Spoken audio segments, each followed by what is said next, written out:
So yeah, I mean, the last time my chat got very angry because I missed the first question, and the first question is always, do you want to talk or tell us shortly who you are? Oh my gosh. I feel like I can do that in like 3 words, or I can talk about it for 30 minutes. So it's okay, let me see if I can do this concisely. Motorsports fan and photographer. So I thought I would try doing something that involved both. But it is fairly new to me. I think I've been doing this specifically for about a year now. I went to school for computer science. I was a software engineer for a little bit. I also worked in animation, like making animated films, but working specifically on technology. So building tools for artists and providing technical support. So I've always been in a very science heavy environment, but I've also loved art. So photography was always something I dedicated time to. And yeah, I think that's a quick little summary, I guess, of who I am. So Hope crazy. that helps. I mean, on the other side, there's me. I hate technical stuff. So, I mean, I don't hate it, but when it not works, I hate it. So I kind of hate it. So. And That's photography fair. is it's so cool. And I mean, I shared the links. So Chad, when you want to visit her website or Instagram, I just shared the links. So can I? Yes, I do know how to turn it on and off again. That's the first thing you do. You should at least. So there are too many people not trying it at first. So shut it down and put it on again. It helps 95% of the problems or of the times for the problems. Like him. So yeah. I had some problems with the microphone. So I was really, really, really frustrated. I even quit streaming. I Oh wanted no. to quit streaming because I was so frustrated. But also photography, I remember I had, I don't know, I think it was kind of a very old digital cam as I was younger. And I just run around outside and I was so bad at it. It was so bad. But I loved it. But at the other hand, I never wanted to put the time and effort into learn it, you know, so I think that's so important, all the work. I mean, you can have some talent for photography, but I think at the end, it's a lot of work and effort to learn all the stuff and know what you're doing, and so I think that's kind of impressive. And yeah, Linda asked what got you into motorsport photos. Um, Also, first of motorsport in all, general. wait. First of all, I wanted to respond to what you just said. I don't think you could be bad at photography. Like I think there's technical elements of a photo that can be good or bad, but I think like at its core, photography is just taking a photo, right? You're just, True. you press a button and then it's there. So, go easy on yourself. But it's just about capturing a moment. So I think That's true. But anyone before can we do come it. to Linda's question, then I have another one because Hmm. as I grow up, photography was really taking a picture and getting the picture out of it. Today, I have the Hmm. feeling it's much more due to how you work with it later. So with graphic Hmm. programs, how you do digital progress on the picture. So sometimes you see Hmm. pictures. There are so different from what you took at the beginning because they're so Yeah. big influenced by the colors whatsoever. Hmm. Is this something you think it's still part of photography, or is it more deeper into graphic design direction? Words. That is an interesting question. I feel like I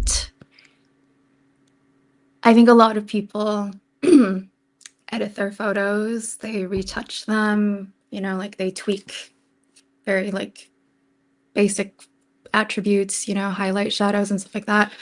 And then some people are very against it. Some people only shoot film, some people shoot digital, and they don't believe in editing because they don't want to like corrupt, the nature of the image they took. And that's totally fine too. It does feel like photography has gotten very complicated now because you have to get this camera and then you have to get all these lenses, and each lens is good for a specific thing. Then you have to pay for like a Adobe Lightroom subscription so you can edit your pictures, and there's just so many components to it. And I do think some of them are necessary and some of them are not. But at the end of the day, to me, photography is an art. It is just, when you take a photo, it is almost like pressing pause on how you see something, or, pressing pause on how you want other people to see something. And so when you edit an image, as long as you're not like compromising the integrity of it, like, you're editing something for journalism, that's like a different story. But you're telling a story essentially, and this is what you want your audience, your viewer, to see. So maybe you might, make an image a little brighter or something like that because that's the feeling you want to evoke. So I feel like there is a lot of components to photography nowadays. I think it all, to me, counts as photography as long as you are taking the photo as well. Like everything else that comes after is secondary, but the capturing the moment is the main part that makes it photography, I think. Yeah. I hope that answered your question. That was a lot. The rest is optional, more or less. Yeah. And I think there are also very different groups in the photography bubble. Some who, as you said, do nothing of editing, some escalating maybe, and some doing some stuff to just make it a bit more as it maybe is. It's just a photo. So I think there is the thing that it's just a photo, but just to tweak here and there a bit. Yeah. I think that's a very, very interesting topic to kind of discuss about it, because everyone has such a different meaning out of it. Because sometimes there are photographers who show their raw picture and then they edit a picture, and sometimes you're thinking, so okay, that's a change. Yeah. So yeah, I think that's pretty interesting. So, but we start first with Linda's question, where it was what you got into motorsport photos, right? That was the question, or motorsport in general. I mean, it's a very specific field of going into photography, I think. Yeah. I was already a fan of motorsports. And so I thought that'd be fun to try. I always enjoy finding middle grounds in like different interests of mine. So I did photography before, primarily portraits. I was mostly taking pictures of like people. But then I also was rock climbing. And then so I started doing rock climbing photography, and I was like bringing my camera out, outdoors, and I was hanging on a rope, like on the side of a cliff, like taking pictures of my friends climbing. And it's all like photography, but it's all very different, like you have to use different gear. There's different ways to be prepared. But it changes it a little bit. Being good at taking pictures of people didn't necessarily make me good at climbing photography. But it's like a fun challenge, because I can now take photos from the perspective of someone who has gone rock climbing before. So that helps a little bit. So yeah, that was kind of how I started with motorsport photography. I just figured I want to try that. I Yeah. have this sense of delusion where when I'm trying new things, I'm like, what if I'm really good at it? What if I'm amazingly talented at this thing I've never tried before? You never know. And yeah, you never know. So that's, like that's kind of my delusional thinking. And I tried it out and it was really fun. I mean, like I wasn't great automatically, like most things. But as you and a lot of people here might agree with, like there's no feeling like the feeling of being on a track or like being right next to it, It's just very exciting. There's lots of sounds. You're like a little overstimulated, but it's incredible. And being there with a camera almost helps me slow down a little bit because I'm just focused on capturing like a moment at a time. Because you can't get everything. That's like impossible. So it was just like a different way to experience it for me. Yeah, just started going to like local track day events and going down to there's a highway in California where I live called it's the One Freeway, and it's like a very famous like iconic highway that goes down the coast like right along the beach, and a lot of people drive really nice cars and their motorcycles down, so I would just park on the side of the road and I would just like wait and I would just take pictures as they pass, and everyone's so nice, like they like wave at you when you're taking pictures, like bikers are doing wheelies. So there's different ways to practice and engage with the community. Oh, definitely. You just need to want it, making the steps.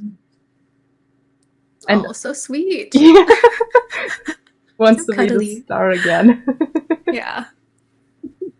Honestly. You can take a lot of pictures of cats. You don't believe how many cat pictures I have on my phone. Oh yeah, my phone, when I was fostering kittens, every day was like 100, 200 pictures of just Sleeping cats.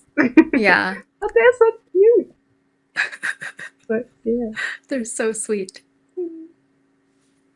Yeah, and my experience is mostly, especially on local tracks, they are so familiar mostly. So they're mostly very nice. I can't do this myself. Yeah. Yeah, that's fair. Oh. Oh. Oh Yeah. my gosh. That's She, my dream. she wants to do this That's all I want. 24/7, so Yeah. Oh my gosh. you can cat sit her for a while. Yeah. I love pets. I was at my friend's place last week and I was just laying on her couch with my arm out, and then her dog came over and he laid his head on my arm, and I was like, I guess I have to stay here forever. Like I Yes. can't move now. Yes. We just like lay on it was so sweet. When an animal sleeps on you, you're not allowed to move. Yeah. Until you have to the die cat there. or the dog leaves. Yes. Oh, we know this rule in this Oh. house, right, Misty? Do your two cats get along? More or less. So they're not the best friends, unfortunately. But they get somehow along. Mm-hmm. They can eat Which from the same plate. That's Oh, incredible, really? but they don't like each other much otherwise, so Oh, wow. That is interesting. that's very confusing because normally cats are definitely going into fighting about food, but food is no problem. Yeah. They eat at the same time Yeah. off the same plate? Yeah. Wow. So that's the thing what's confusing me the most, because why they can do this but not can be nice to each other otherwise. Or she is nice but he isn't nice. Okay. Hey you. Maybe later. I try to show him to you. Somewhere in the stream. Yeah. Hello.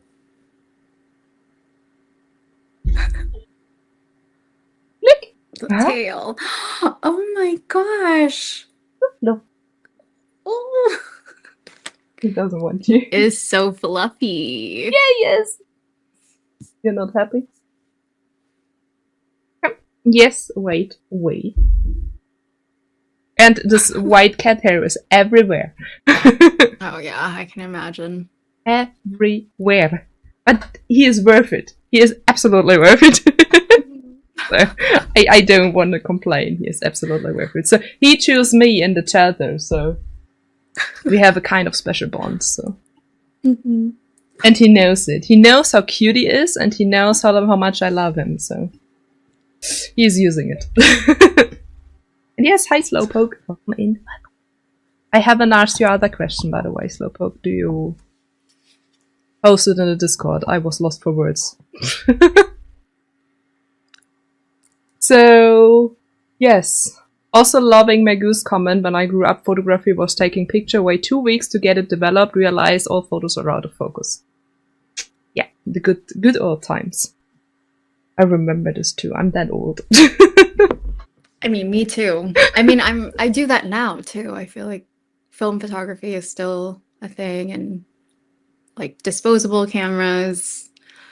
It's a sad day when you get them back and they're like, Yes. you're like, no. Or I remember my grandma not putting a film into it before she took photos and stuff. Yeah. Oh yeah. Or if it's like expired film or something, Ooh. and then everything is red, and you're like, oh. But it was also fun at the other hand. So it's so much different to take your phone or to take your camera nowadays when you don't have an old one, an analog one. Because you can just do as many pictures as you want and you just can delete them. But when you have a film, when you took the picture, it's over for this one. So Yeah. it's another feeling. Also, I learned this once in one of my trainees to develop film. It's crazy. Yeah. I was super blind, by the way, in this dark room thingy, but it was fun still. Yeah. That's such an interesting concept. I would love to learn how to do that, but I don't think I could do that at home. I don't have the space for it. Yeah, difficult. Yeah. But I mean, never say never, right? So probably there will be a chance one day to just try it out. I mean, it doesn't need to be forever, but try it out and just know how it works. I mean, I never use this knowledge again, but it's nice to know how it goes. Yeah, it's fun. Also, really interesting that you mentioned that about with digital photography, how you can just like delete photos you don't want. I feel like I'm notorious for taking a bunch of photos because I don't want to miss something. Like, I want to be able to come back and look at it later. But I had a professor. I took a photography class years ago, and he always said that we think that we're taking digital photos for free because we're not developing film and we're not spending the money on it, but you're spending your time on it. Yes. Because when you take too many pictures, you have to go back and you have to like look through them, and then it's like, well, which one is better, this one or this one? And the differences are minimal, but now you're like, oh, but which one's better? And like, there's like a whole process to it. And so you're spending your time, and time is money. It's interesting. I do agree with a lot of that. I just can't in practice do that. I feel like reactively I'm just like I press because I don't want to miss anything. Because the one in the middle could be the one, you know? Right. So, yeah. Yeah. Exactly. Especially with iPhones now and like the live photo. Like when you're taking a picture, it also kind of like takes a video a little bit, and like you just never know what you're gonna get. Yeah. But I always think about that, what he said, because it is true, but we don't think about it like that. So yeah, definitely. I mean, yeah, especially when you're on a track, I believe you do or take a lot of pictures during the whole day or the whole weekend, depending on how long you're there. So, I mean, you always need to think you need to go through them one day, at least, to just look, okay, this one is good, I take this maybe not, so of course it's time. But at the end of the day, I think it can also be kind of relaxing go through the pictures after a stressful day or something, I don't know. At least it's something, I mean, I'm not photographed professionally, but when I'm on track, I take a lot of pictures also. I think it's kind of relaxing for me just coming home after a day on the racetrack or wherever I am and just go through this. So just rethinking the whole day through going through the pictures. So there are two sides on this, I would say. Yeah, so that's fair. Yeah, it's totally a preference thing. I mean, I also could doom scrolling on Instagram during this time I use for going through my pictures. So Yeah. I think it also can I be usually good. do that, usually. We don't talk about doom scrolling here. I'm like, sometimes it's just, don't think, just doom scroll. Yeah. Sometimes it is what it is. Yeah. Sometimes you need it. Sometimes you Yeah. have to shut your brain off. Oh, And definitely. I think it's fair. So, yeah. Your brain also needs breaks, and for many of us, it's just watching, I don't know, cute cats on the internet or something. So, by the way, she's now going. Yeah, there. you can see her. She's adorable. She's like right in the middle of the frame. Yeah, that's why I kind of arranged it in this angle, but I need to see if I can maybe put it a bit better. And it's better when the wheel is not in the way, but somewhere it needs to go. So, Right. yeah, she's cute. So, what would we also have? Do you have a particular, sometimes my pronunciation, I'm sorry, goal you want to do when shooting motorsport, F1 or other things? Is there something? Yeah, maybe say as a series or at the track, a special track or something. I would love to shoot for F1. It's incredibly difficult to Yes. to get that kind of opportunity. I can't even help you with this. I mean, I could help you with smaller series, but F1, we can't. I know, it's wild. Yeah, one of my friends is I just found out he got accredited for the Las Vegas like F1 race this weekend That because could be he's shooting very good. shooting for a big sponsor of the race. And so I was like, that's absolutely wild. F1 would be great. Like even just one time, like one race would be incredible. This is kind of weird, but I really want to shoot at as many tracks as I can, like just all over the world if that's possible.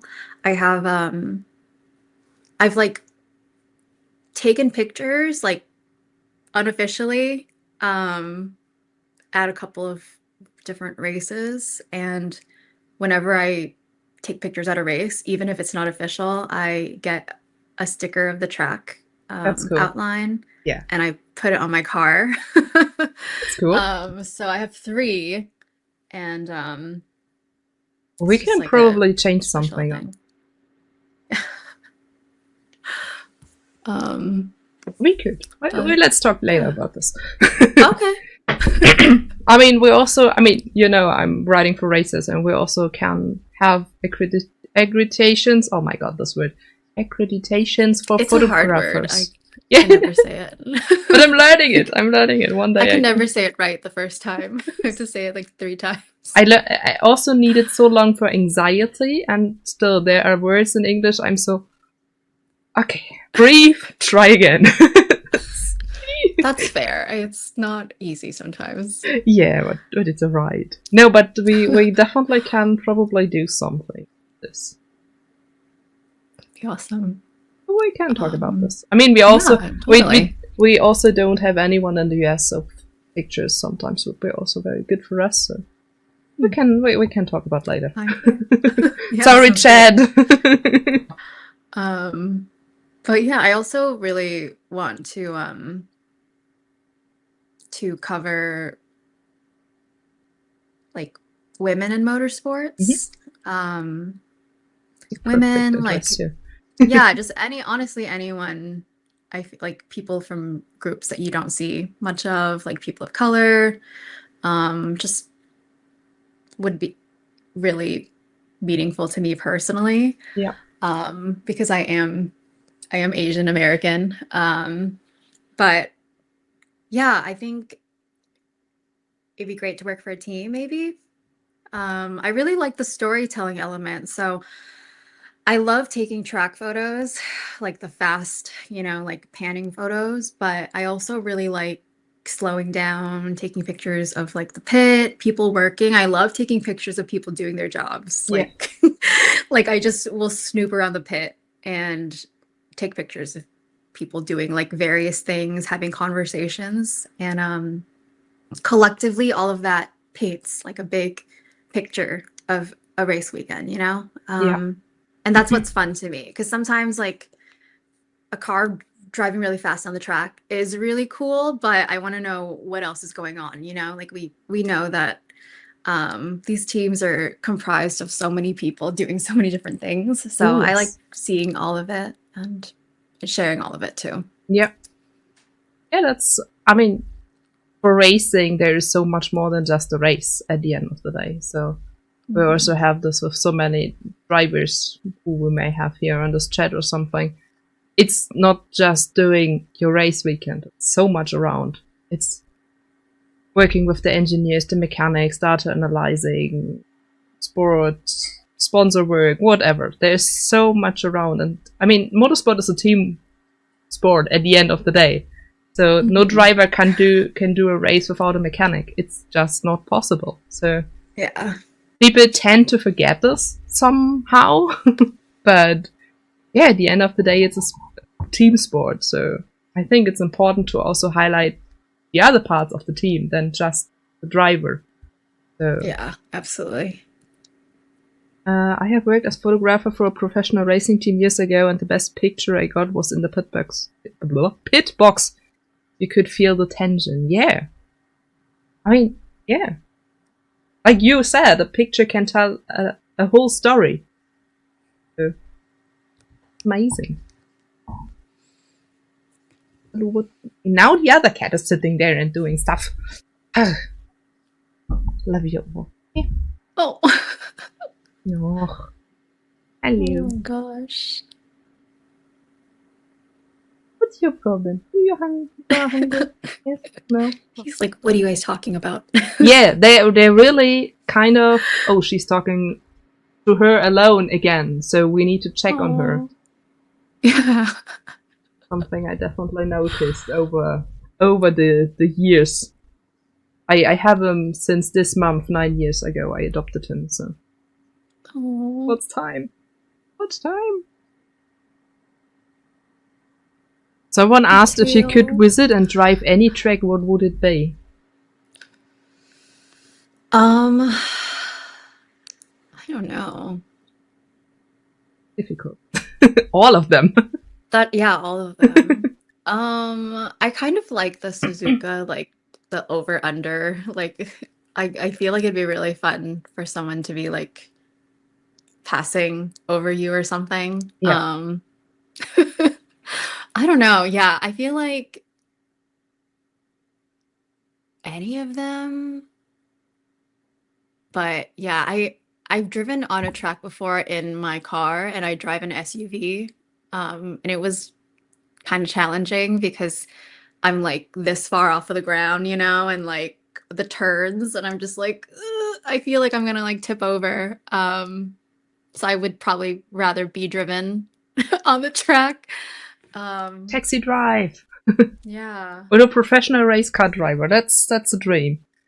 Yeah, like a hot lap or something. Yeah. That would be so cool. Also, I want to be a rally driver driving me through a rally stage. That would also be awesome. So, would be so cool. Dreams, you never know. Maybe they come true one day. Yeah, you never know. Yeah. So there's so many doors in this life. So let's go through them. So we have one question on Discord. Always dream. Yes, definitely. What is your favorite lens to use for race photography? Do you have one? Probably the 70 to 200, I think, is the most versatile one for me, at least. Yeah, that one's pretty handy. And then, yeah, so usually I'll use that one for when I'm shooting like high speed movement, and then around the pits and like people and things like that, I'll have my 24 to 70, which is another good like versatile one. Yeah, and then I just got this lens recently. I don't know if it's my favorite yet, but it is kind of new. It's the 100 to 400, and it's like kind of heavy. Yeah, it's a whole workout when you put all the stuff Really, around. it really is. Yeah, you have to use a monopod with it, but I feel like my body isn't it's not accustomed to using a monopod, because when you're using a monopod, you have to like swivel and like pivot, and I'm used to just moving wherever I want. And so I feel like the monopod is connected, but I'm not even using it right because my body doesn't want to. Yeah. So I'm like, yeah, I feel like every time I do photography, it's like feel like a core workout because I have to like Yeah, it's crazy. but yeah, that's kind of my lineup for the moment. That's great. I can't shoot either with the monopod. So see, you're not the only one. Yeah, validation. Thank you so much for saying that. I just remember my ex-boyfriend was also doing photography and stuff, and all the stuff we always carried around, and I said, that's the whole workout. I don't even need a sport workout anymore because you have so many stuff you just take with you, and it all is kind of heavy. So yeah, absolutely. it's I'm like wearing a backpack. I look like I'm going camping. It's not to underestimate. It's crazy. You always think, oh, photography is so easy because you just have your camera and stuff. But when you really think into it, it's so much more than this. And yeah, it's crazy. And also, we don't talk about all the money you put into your gear. It's also crazy. So yeah, hobbies are expensive. It is. I started iRacing and then sim racing, and where's my money going? Yeah. Also, this cat eats a lot. Yeah. Also, pets are expensive too. But not as much as the hobbies, the other hobbies. Mm-hmm. Yeah, it's crazy. And I mean, you also kind of need to be up to date. So you kind of course, want to try out new stuff and want to be actual. I don't know. Word is missing in my head, but yeah, you kind of need to have new stuff from time to time, and it's also always mostly very expensive. So, but better this than drugs, alcohol. I don't know. You know, it's alright to have expensive hobbies, kind of, and it gives you so much back. So, I think that's absolutely. Maggie is asking if you have a favorite racing series. Formula One. I'm just basic. I love the like building of the car. Like it just, I don't know. I really like motorsports, but I think especially Formula One because it is fun to watch, and there's a lot, that goes on behind the scenes that makes the narrative of a season interesting. But also, a lot of people don't know this about me, but I did robotics in high school, and watching Formula One reminds me of that experience because it's like very similar, except you're building a robot and you're competing against other high schools that have also built their robot. It's so cool. I want this. Yeah.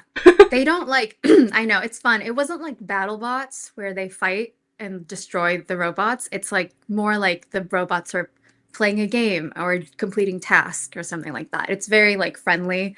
But that's Um, even cooler, in my opinion. yeah, it's cool. Yeah, and you like every year there's a different game, so you have to build a new machine every year. Like, the rules change. Um, and you have to like fundraise, you have to do marketing, there's like branding and imaging, there's like all these things involved. And it's just a group of high school kids, but you're basically running this whole operation. Um, and then you go to regional events and you like have a pit and you're fixing your robot and then you compete and then something falls off and then now you're gonna go fix it. And it's like the similar kind of feeling, a very similar format as watching motorsports like Formula One and stuff. Um, so yeah, I like watching F1 really like reminds me of that. And like even being on a track, like being at a race of any kind, often takes me back to that feeling. And that was one of the best parts of high school for me, was being part of that. So it's like kind of sentimental for me, but yeah, I really enjoy that aspect of it. But I've also been following IndyCar for a little bit, like a year or two. I'm one of the biggest in. You are. Yeah, I was starting back in, let me lie, 2003 with Champ Car. Ooh, okay. Come to the Long Beach race. My plan is to come to America one day and watch all of this. Mhm. I want to watch Yeah. IndyCar. I want to watch the Indy 500. I want to watch Mazda Yeah. MX-5 Cup. So I want everything. So, Those are some big ones. Yeah, I mean, come. definitely. You're So welcome here. I definitely need to meet some people then. So I will be. It's in my plans, but I just need to make the plans finish. So. Yeah. But yeah, so many good stuff there. So I want to say and visit, and one day I will do this. So I just need to find someone coming with me. So Mhm. probably some would now scream here, me. We will do this. Man, yeah, I realized I started with Formula One in 2001 and Champ Car I think in 2003. I think around. So I have a long motorsport history already. Mhm. So, but I'm the only one in the family, so I don't know where it's coming from, but it was there. Yeah, Champ Car, Kim. It's a long, long time ago. There was a series called Champ Car. So what's your favorite series that you follow? You sound like you follow a lot, so. Yeah, I mean, so many series I just know since I'm writing for racers because they're always series I never heard before. But Mhm. I think my favorite series to watch and follow is, yeah, Mazda MX-5 Cup. And it's just the best racing ever I saw. Mhm. So that's definitely one of my favorite series and IndyCar. And I love Pato Award, so Mhm. that's my big point. But I follow so many more for the work for racers I never heard Yeah. before, and I probably would have never heard when I would not work for this magazine or for this site. Mhm. But I enjoy this. I tumble, by the way. So yeah, when I need to say one, then it's probably Mazda MX-5 Cup because it's always fun, and we always have girls there, so it's also very very good. So when you want to shoot Mhm. this, we probably could arrange some. That'd be awesome. Um, I almost bumped into Pato Award at Long Beach this year, or he almost bumped into me actually. But yeah, I almost spilled my water. I believe. Um, He's so cool. it's just so casual. Yeah. He's also so. I mean, I think American racing drivers are a lot more chilled than European ones. I don't Yeah. know, maybe it's also the series they're in, but I have sometimes the feeling the Americans are a bit more chilled on a racetrack than it's for us here. Oh, okay. So I also run one time in Juan Pablo Montoya, I remember. Mhm. I have not I didn't know that it was him as I run into him, but later on I was so, wait a moment. It was so, the heck? It was a COVID year, so we were 13 Okay. journalists on the track, no spectators. So it was very small paddock, and I was just dreaming, and then I was just running into him without knowing him. So it was fun. He changed a lot to my excuse, but Yeah. so that was fun, No. yeah. IMSA is a good series as well. Yeah, true. There's so many good series, honestly. There are. When you just know them and just explore them or something, you're just thinking, wow, why I not know the series before? It's fun to watch.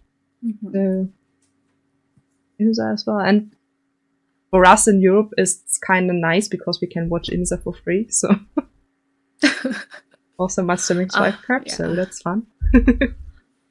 Still, I mean, and probably they change this one day when they see how many are interested over here into the series, then probably they will change this one day, but so far we can dream. Yeah, let's hope they don't. Yeah. It's just nice. I mean, for you, the same problems, right? When you watch F1, the times are not always the best to catch up with the series because it's very early, very late, whatever. So for us, then it's of course the same with the American series, but I think mostly it's worth it. So, I mean, this weekend Formula One is of course very good for you because it's your time. Yeah. It's still pretty late. Isn't it like 10 p.m. or something? Yeah, okay. It's like, I mean, I'm still awake at that time, but it's just like so late in the night that like I'm like watching it from my bed. yeah, they want to have a night race, so yeah. It looks better in the night because of all the lights, so Right, yeah. that's I know. mainly the reason. I was definitely skeptical at first when last year when they were like, we're doing a Vegas race, like all that stuff, and like, you know, all the locals in Las Vegas like hate it because there's traffic and construction and all this stuff. And so I'm like, how is this gonna go? And then I saw that like drone shot over the track, like with the cars driving, and I was like, oh, I see it. I get it now. Like, like us normal people, if we were at the race, we wouldn't be able to see that shot anyway. You know, it's from the sky. Yeah. But from home, it is great. It's it's beautiful. And to be honest, most of us watching it from home, so Right, exactly. it's the bigger group of viewers watching it from home, so Yeah. I mean, it's also when you're at the track, it doesn't matter if you take pictures or me as a journalist, you never get the whole thing on the track because you just have the very limited view on the spot where you are or where you work through. So you have little shattered pieces you have from the race day, but you never have the whole race or rarely have the whole race seeing or in your head. So that's also something very different for being on track and being at home watching it. So it's also when I'm a journalist there and then I need to write about it. I think for me it's mostly more difficult because I need to say how I get the race in full true in my head so I can write it because it's nice to have all the feedbacks, but I still need all the around stuff to write into it. So yeah, it's not that easy sometimes being at a racetrack, but I would never change it. So being on a racetrack is the best feeling. So I know it's hard because you don't see everything and like you don't have all the stats. It's like harder to hear what's going on, and like when you're watching it from home, everything is laid out and like you hear everything, you see everything. Right there, 500 replays. But it's like, yeah, but it's just a different experience. I feel like being on track is like, it's like you miss out on everything being laid out for you, but now you're part of it. You know, it's like a trade-off, but it's like, and it's the whole still an amazing atmosphere. experience. Yeah. So You have the smells, you have the noises, you have the engine, you have the feeling from the people around you, and everything. That's just what it makes so special at the end of the day, for me at least. So Yeah. I would ever go to a racetrack. agree. So I don't even care if it's a normal track race or it's a rallycross race or whatsoever. I don't care. Just give me racing. So yeah, that's also kind of cool. Chad, do you have more questions, by the way?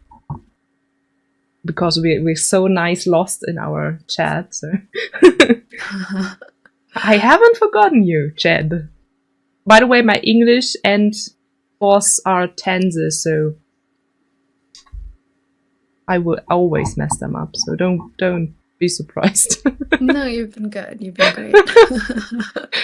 I know this, but my thinking is, okay, as long as people understands me, I don't really care about it. I think you're doing great. Thank you. I teach this all by myself. So, as I started the Racers project, my English wasn't good. Have you tried any racing yourself? No, no. Racing games? No, I haven't done any of that actually. I actually don't really do any games at all because I have too much anxiety. Like, but no, I don't think I've tried any racing. I've done like indoor go-karts, which is like, you know, what you do when you go to like a birthday party. But yeah, I don't think I've raced. I think I have a lot of anxiety when it comes to competition. So, thank you. But I think I mentioned earlier, I have driven my regular car on a racetrack. There's a road track that is about an hour away from LA, from Los Angeles, that is like a pretty old track in the United States, and they have all sorts of events. Like they have track days there. They have they film commercials and movies. Like they filmed the Fast and Furious movies there. Like, but they have this like raceway. There's a bunch of tracks on it, and one time I was there for a track day taking pictures, and they, for some reason, they let me drive on the track, and that was cool. But it was kind of scary because it was like a bunch of cars driving on the track together, but you weren't going fast. You were going like a pretty normal speed, but everyone wants to go fast, and I'm like, I can't go fast because I'm driving an SUV. Yeah. And so I felt bad. Like I was like slowing people down, but I was trying to go fast, and I'm like making turns, and I'm like, you know, this high off the ground. It was a whole thing. But it was really cool. I thought the roads or the turns were cool. And yeah. It's an And I've ridden a experience. motorcycle, but I don't think I've raced. I don't think I've gone that fast. It's kind of it for me, I think. Yeah. I mean, also, to love motorsport, you don't need to be a driver. You don't need to want to drive and be fast. I think it doesn't need to be. Even you love motorsport, you don't need to have the feeling you need to be fast and driving on a racetrack. So Yeah, it's cool. It's totally an interesting experience to have, or like even just driving on the track and not racing. I think it just gives you a different perspective. oh yeah, definitely. Also track walks. Yeah, Something absolutely. special. It's interesting because if you're driving down a track, any track, you're like thinking about specific things, you know? Like should I turn here? Should I brake here? Like, you know, it feels like you're in your own little world. So it's interesting to think about what drivers might be thinking when they're racing, because it's that experience, but the stakes are much higher, and there's other people next to them like also thinking, you know, similar things. And so just interesting perspective. Oh, definitely. I mean, we have this already when we're doing sim racing there. Right, yeah. It's so sometimes I did the island. Wow. In what I did, I think it was the Indie Pro, and I was driving this in the sim, and I was okay. In real life, I would just shit myself on this track because it's terrible. I love this track, but I would never drive this in real life because that's scary. Yeah. It scares the shit out of me, so I was And there's like never. all these like little external things that you don't think about, but it's like you're driving and then now the sun's in your eye and like, oh my gosh, I Yes. can't see, you know, or like it's like visibility or whatever. It's like so strange. Like one time I was riding a motorcycle. I think it was when I was doing my class to get my license, but a bee flew into my helmet. And I mean, it didn't sting me or anything, but I was like, oh my gosh, I'm distracted because a bee is in my helmet. Yeah, sure. And it's like just like random little things that happen, and you're like, oh, like I don't even feel 100% focused. Like it's so strange. But yeah, it's so interesting. Oh, definitely. Definitely. That's so cool.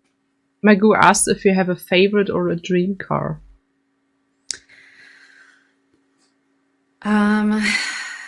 Okay, I'm gonna be honest.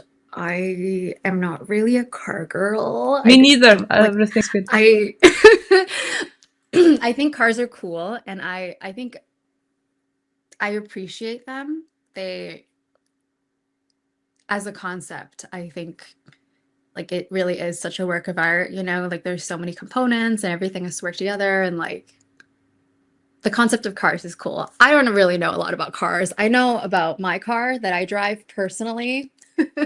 And I drive like a mid-size SUV crossover, and it's perfect for me and my lifestyle, which is why I got it. Because I put the back seat down and then I have all this trunk space and go camping and rock climbing and all of that. So yeah, I feel like my dream car or my favorite car is just a functional car, like a car. It works. My favorite car is a car that gets me places, I think. Yeah. And gets me there, like, you know, safely and comfortably. But yeah, sometimes I'm like taking pictures of race cars at like events, like meetups, and I'm like fascinated. Like this stuff looks really cool, but I don't know anything about it. And I like don't feel curious enough to like research later. Excuse me. So I'm just like, cool.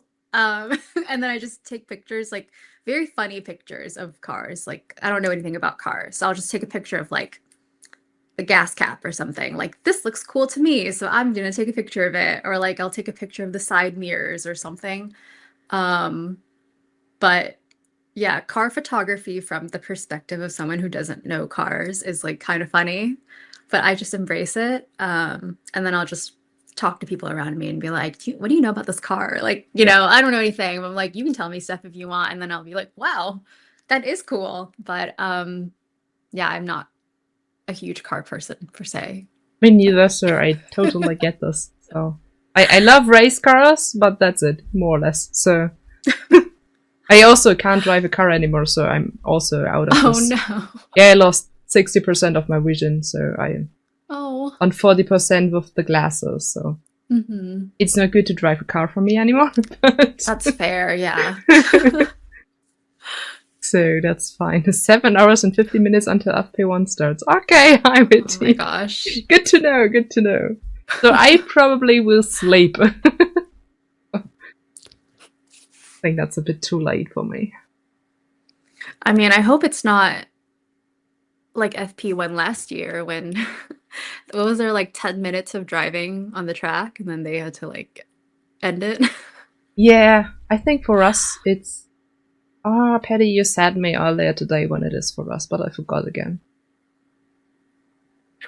3 a.m. in the morning? Alright. So it should be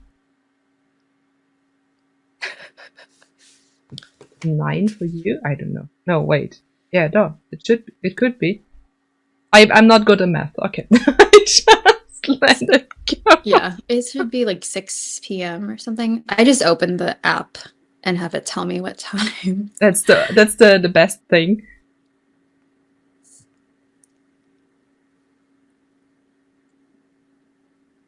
Yeah, 6:30 p.m. for me. Yeah, I don't know. I think I will. Yeah, Baloo will sleep. Yes. Okay. Thanks. You a lot today here. You like it here today? Yes. Okay. Beauty. Beauty. Someone also asked if you have a role model.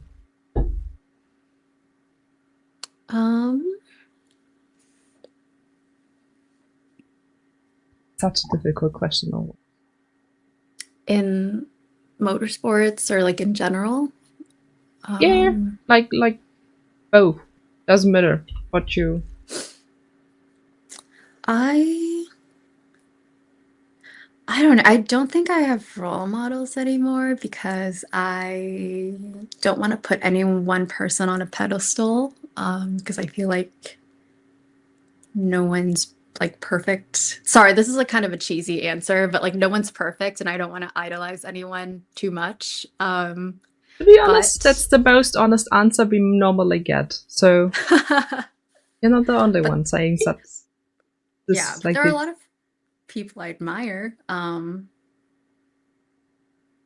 Yeah, there are a lot of people in my life and, just in the general public that have qualities that I admire and like look up to for. Um, so yeah, I guess I can name some specific people. I can't think of anyone. I'm truly just like my brain just like broke. I know those feelings so good. Yeah, I know. There's just so many people. Like I don't know, like Susie Wolf, for example, like to accomplish what she's accomplished in her career is incredible, but also to be doing it in a time, in a space where there aren't a lot of people who looked like her, um, that adds an additional layer to it. And I can't really imagine going through what she was going through at that time, but I really admire like that dedication, the work ethic, um, and her, like her still like commitment to fostering diversity, like to like creating opportunities for women and girls in this space. You can tell that this is something she cares about. Like you can look at her history and her career and kind of get like a really good sense of what her values and everything are. So I like that. I like that consistency. Um, but that'd be one example. Yeah, I mean, at the end of the day, you don't have one person you think there's everything fine or everything perfect or so. So the most to saying this, the most people decide for go to have more role models and pick the best out of them. So from this person, I take this for my inspiration. For this people, I kind of take this. So you build a person or a role model out of more people than just. So I think that's mostly the most honest answer than to say this person that's perfect. I don't think there is such a thing like a perfect person out there. So yeah, Samu, I hope we just answered your question with this, but I think so. I think so. Do you have any role models?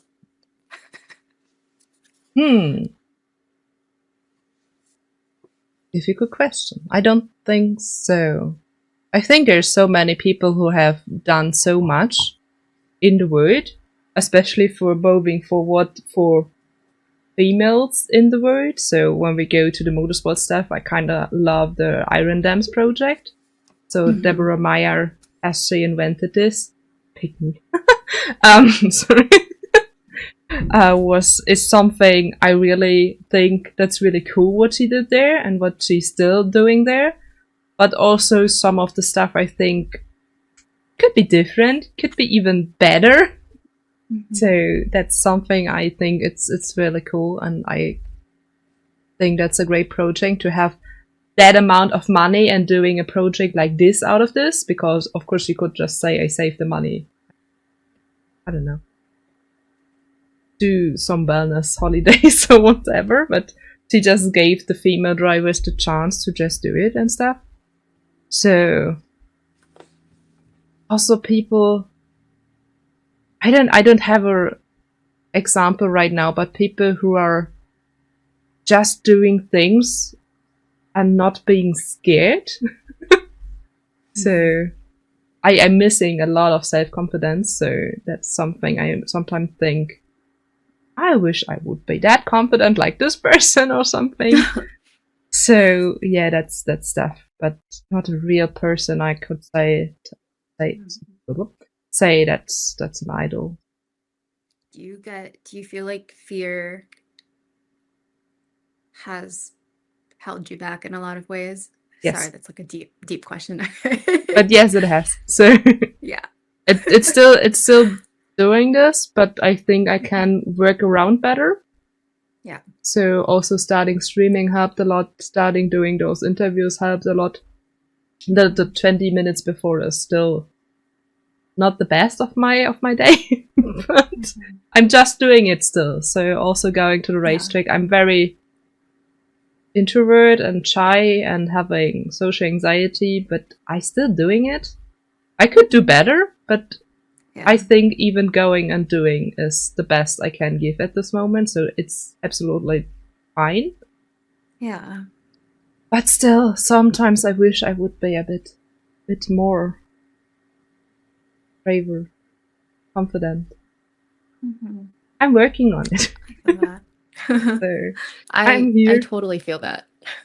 Yeah, it's a shame sometimes because I have so many thoughts and a thunderstorm of thoughts in my head, and then after I did the thing, I was so scared. Why I was scared? It's stupid. Like I always questioning myself why I'm doing those chats, because the 20 minutes before are really terrible for me. But then I just starting and I'm thinking, oh, because it's fun. Okay, that's why I'm doing this. Or being a journalist at racetrack, talking with people or stuff. Because I love it. At the other hand, I just need to believe it more that I can do it.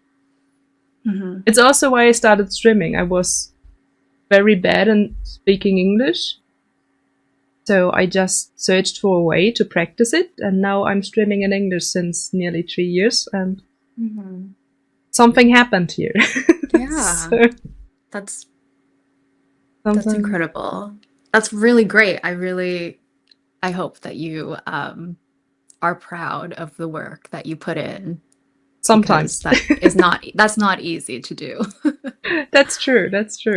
But I'm very bad in being proud of myself. I mean, also in iRacing, you just ask my teammates. They really talk a lot that I should be proud. But that's difficult. Yeah. But learning. Hopefully one day there will be proud. I mean, I don't know if the day will come, but I still hope. Right. I mean, I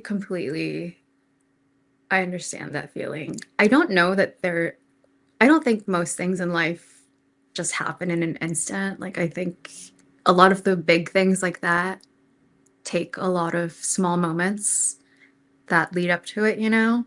Like, I also feel like fear is very paralyzing for me. It has also held me back a lot in my life, but I think you take small steps and then over time you get comfortable with, challenging the small fears in small ways, and then it just gets better and better, and then you like condition yourself to adjust to it, I think. Definitely. Yeah, there was one year, because I'm afraid of a lot of things, like a lot of things. And I talk to my therapist about this all the time, actually, but I think fear is the main driving force for me. So everything that I do can somehow be traced back to fear of, fear of failing, fear of this, fear of that. And so I've been slowly trying to rewire myself so that I'm doing more out of like this is gonna sound so cheesy, but like doing more out of love, doing more out of like interest, of passion. Like I'm doing this thing because I really want to do this thing, not Yeah. because I'm afraid of this happening, you know? But a few years ago, I definitely had 1 year where I was doing a lot of things that I felt were really scary. Like I went rock climbing outdoors for the first time, and I'm, hanging off the side of a cliff Yeah, that's scary. outdoors. Like that is pretty scary for me. Yeah, I went skiing and I did not grow up skiing at all, but we went down like really steep slopes. And I remember just looking down this mountain and being like, my heart, like I'm afraid of heights. Why am I here? Um, but you do it, you like ease your way down. It took me like an hour to get all the way down, but I got there and I'm like, that felt really good. I'm really glad I did that. Like Yeah. I was careful. I had all my gear. I survived. That was also the year I got my motorcycle license. Like, I just did a bunch of things that year that scared me, and I just learned that I can do it. I totally could do it. It just takes a little bit of like convincing yourself that you are capable of doing Yeah. it, even if you have to do it slowly, even if you have to have help. It doesn't matter But at the like, end yeah, of the all of it way. adds up. And I mean, I'm still scared. I'm like scared all the time, but one day at a time, right? Yeah, right. And it also helps a lot when you do it more and more and more. For me, especially, it very helps also when I know what to expect. So, for example, racetracks, I know where I can find something.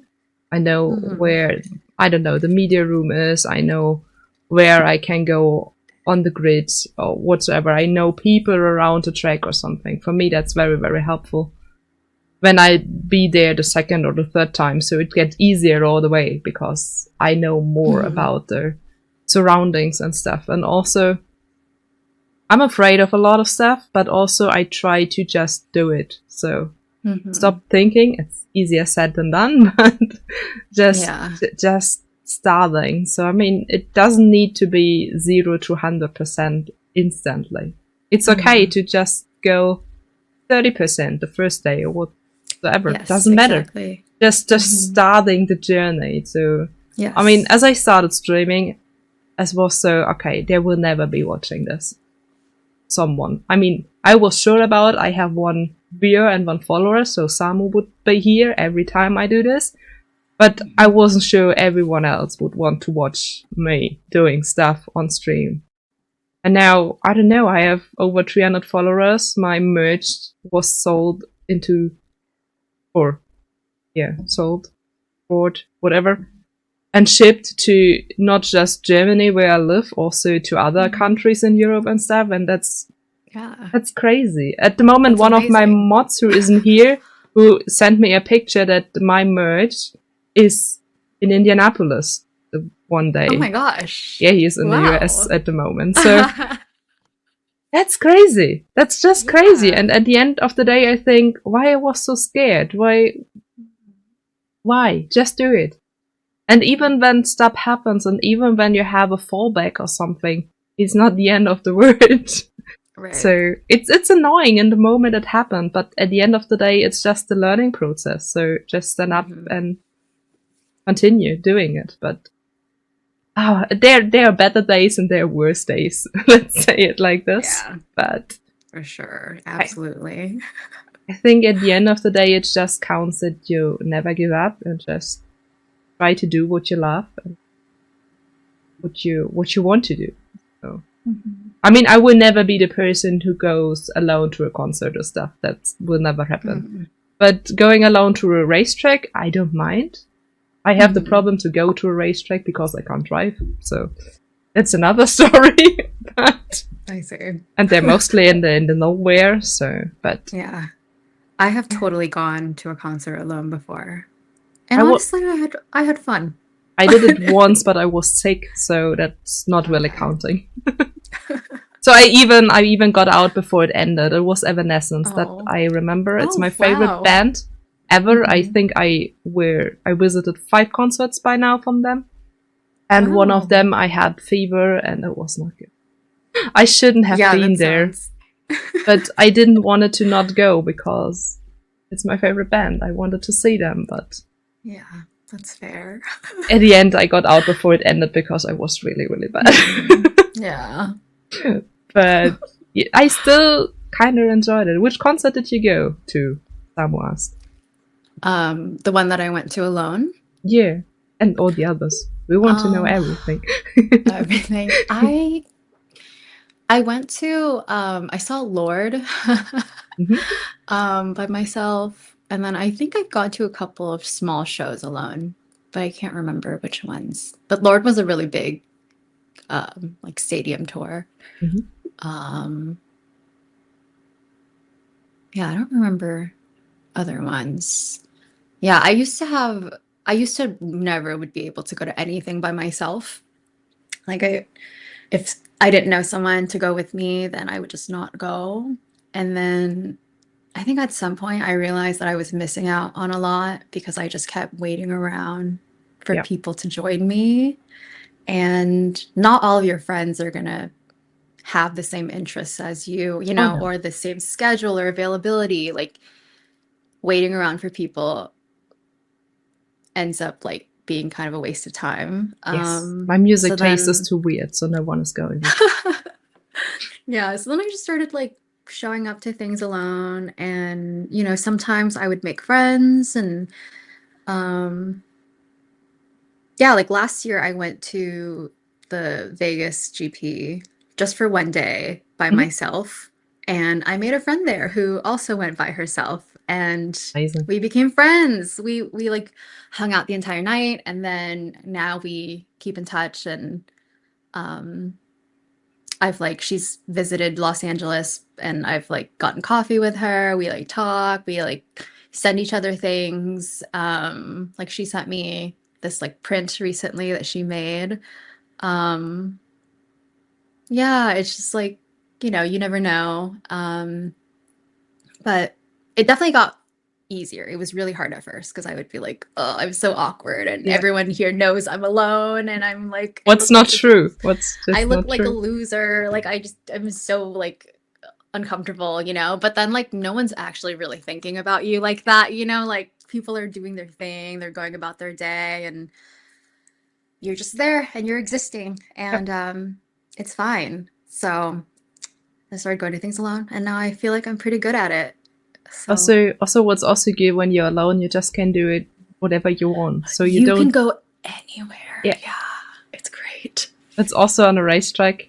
Probably going to the Formula E race alone next year because nice. Yeah, Berlin is next to me, so I just have half an hour drive or a bit more to Berlin. I went to the Portland, Oregon Formula E race this year. It was 2 days, like the 2 races, and I went the first day alone, and then the second day one of my friends came with me.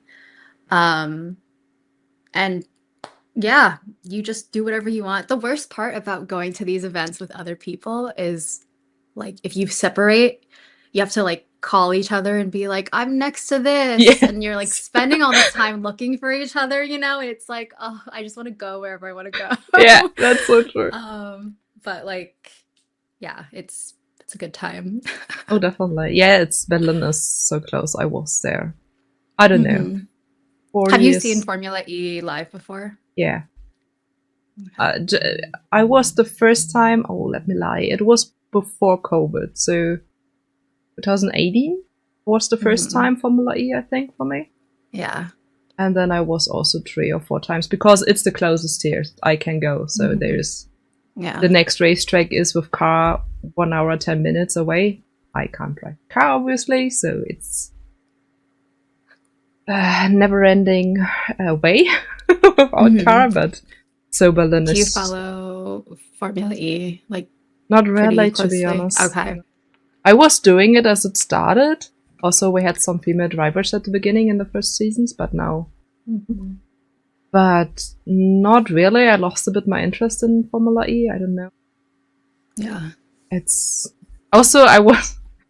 last year I was at Formula E. This year I skipped because I was going to the 24 hours of Nürburgring, so I skipped the Formula E race. Oh, It okay. was the Yeah. week before, I think. Mhm. And last year, what I wanted to say, damn it. Yeah, I just shortly forget they have this attack mode thingy. And I was so, why is driving so wide on this track yeah. section? And then so, oh wait, there was something. It's like crazy. Yeah. Attack mode is so funny to explain to people because they'll be like, "Oh, are they racing? Oh, was it like Mario Kart?" And I'm like, Yeah. actually, like it kind of is. Like Yeah, it is. this Yeah, particular true. thing is kind of like it. They But just missing the yeah, bananas. right. There should be more sound effects, I think. Yeah, But they could work on I this. Yeah. I was a little like, what did you think of Formula E like in person? I think, first of all, I mean, I was the first time there, the Gen 1 car, then they had the Gen 2. I saw all of the 3 Gen cars on track. Mm-hmm. I don't like the design of the newer cars, to say. Okay. I don't like the shape. It's looking weird for me personally, but... And also, as I was the first time at track, I was kind of surprised that this high sound you hear in the TV or on YouTube or whatsoever isn't that high pitched like on the TV coverage. So I was kind of surprised that it isn't that annoying like you hear it on the TV on TV. And at the end of the day, it's racing. I mean, sure, it's electric. It sounds very different of what we know from motorsport sounds. But at the end of the day, I don't really care when the racing is good. And Berlin is normally very good. So, Okay. but at the moment, I still would choose other series to go. There are also That's good fair. electrical series. I mean, I don't know if you know, there is a Next Gen Cup. It's electrical mini SUVs. They're so fun wow. to watch. They have amazing racing, but they're also electrical. So, very different series out there. Yeah.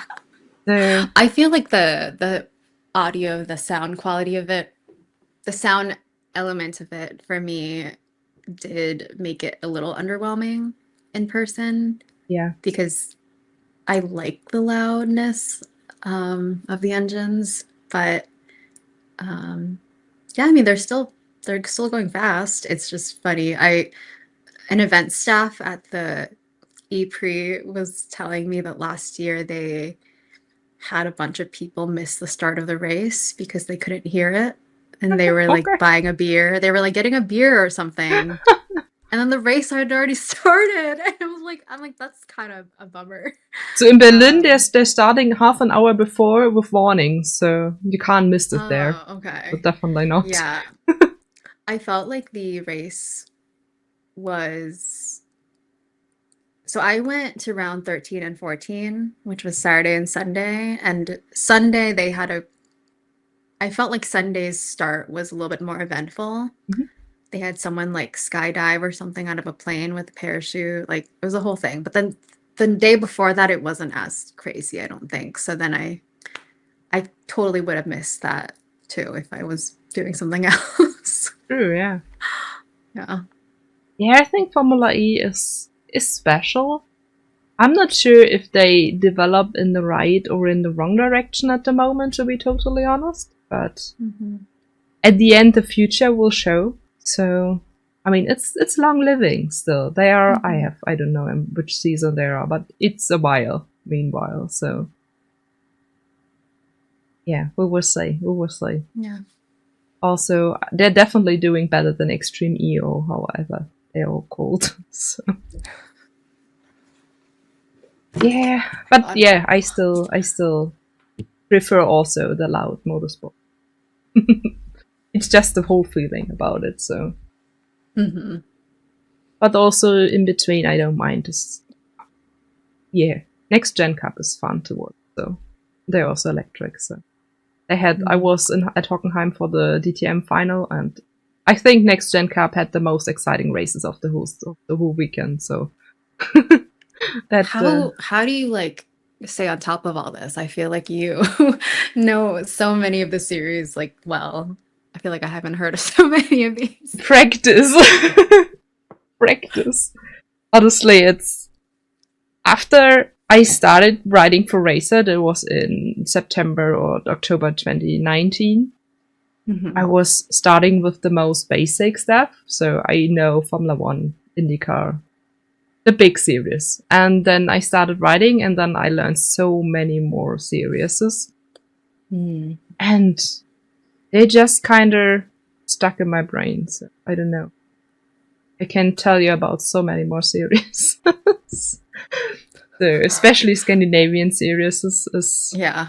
so I normally do Formula series in the US and all the Scandinavian series. So that's my main field I can talk about. So there are so many series I can't talk about. So NASCAR, you can tell me anything about NASCAR. I don't know. I don't either. So that's something I never get into. So NASCAR is something I never get into. But yeah, there are also so many series. I don't know. There's a lot going on, yeah. Yeah. But yeah, when you write about it, you kind of learn a lot more about stuff. So yeah, it's crazy. I never knew there were so many series out there before I did this project. So you have been a motorsports fan for a long time, but have you been a writer for a long time too, or did you get into motorsport journalism specifically because you loved motorsports? The fun thing is, I was this little kid in the village that loved motorsport, and they were always kind of laughing about me because I'm a girl. I'm a little girl. It was, I mean, I was born 1990, so it was kind of weird for a girl to like motorsport. So I was always a lot into it, especially as in 2001. Kimi started to get into Formula One. I was the biggest Kimi Räikkönen fan ever. I can't tell you. I even had a poster on my wall in my room as I was a teen. That's how high it got. And then one day I stopped because I wanted to fit in. So I kind of stopped talking about motorsport. I kind of stopped watching motorsport because it was stupid, but I wanted to fit in school times and stuff. So I kind of gave this up, and then years later I came back into motorsport because something, I don't even know what really happened, but something was raising my interest again, and then I dived into it a bit more. And then I started a bit of a German blog about motorsport stuff, and then the guy who owns or who founded Racers was so, hey, do you want to write for us? So that was it at the end of the day. He just asked me if I have interest to write about females in motorsport, and I said yes, I want to. And then it came all back. All the love, all the passion, all the time I put into. So that's more or less the story. And even I gave up between some years. I think I never forgot about it because motorsport is just a fever. So when you're once into it, you will never go again. So, but yeah, I mean, my dad was just casual Formula One watcher. So Sunday, midday, we drink coffee, ate cake, whatever, and watched the Formula One race up in the middle of the day. That was how it started, but it never get into deeper for him. I was the first. I was getting everything. I read everything. I watched everything. I knew everything. My motorsport knowledge was amazing back the days. But yeah. So that was kind of how it started and how it was going. I will never lose this again. So it's just me now. I don't care about other meanings because they are not always nice people at the racetrack. Also in the media room, there are many, sorry to say, old white men who are looking at you and saying, you not belong here because you're a girl. Also, I'm looking very young, so I'm not really looking my age. So Yeah. that's I had some not so nice experience on the racetrack, but I would say it never stopped me because there are also very nice people at the racetrack Yeah. who are just excited that you are there. Doesn't matter if you're a girl or just when you love motorsport, you belong there. So Yeah. but yeah. We also had a question earlier. Do you feel you get treated differently being a woman at a racetrack? Yes, I think let's see, where to start. Well, people have definitely said weird things to me. Like Yeah. whether it was intentional or like meant to be malicious or not. Sometimes people say things without meaning to or without understanding, the consequences of it. And yeah, so that stuff has happened to me before. Yeah, it's not great. I've definitely come home from certain events feeling like, oh, am I prepared to feel like this again? Yeah. Like, am I ready? Am I prepared to let myself feel more of this as I spend more time in this space, but I feel like there's good days and bad days, and I unfortunately am cursed with like blessed and cursed with having the passion that makes me want to do things and like makes me want to push hard for things. And so I don't know that I could just stop pursuing motorsport photography or stop wanting to be part of motorsports, simply because somebody, can't keep their mouth shut and feel inclined to say certain things that should stay in their head, or like comments, like weird stuff like that. Like it sucks and I wish they were better people, but I'm gonna go home and I'm gonna like recharge and I'm gonna spend time with my friends and people who make me feel safe. And then I'll get back out there and I'll do my best. I feel like I'm not really like, I don't like to fight. I don't like to argue. Actually, I love to argue, but like for fun with my friends. I don't like arguing with like, people and stuff like that. I They're hate not worth conflict. Yeah, I hate conflict. So it's hard for me to confront people in real life. Like if someone said something to me, it would be very difficult for me to be like, why did you say that? Like, because in the moment I'm like terrified.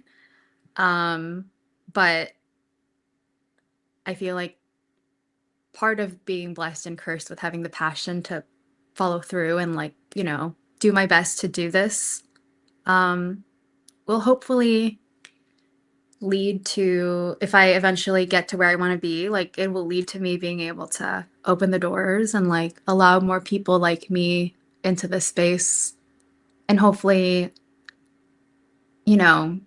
allow them to not have to experience this stuff or to this degree. So that's kind of how I like push myself to keep going sometimes. I'm like, oh yeah, it's hard, but like, it's hard because there's not a lot of people like me in this space but there can be, and like maybe this is one of the first steps. But yeah, I feel like there are a lot of people, men, sometimes women too, like who they just say things and you're just like, some also no thinking involved in any of that. I also think sometimes why women say such mean things is because they kind of feel special being the only female in this group of journalists, photographers, whatsoever. So they kind of being fear that they lose their position, their special position into this, because they want to be the only female into this group of men. So I think that's the reason why sometimes females can be very mean too.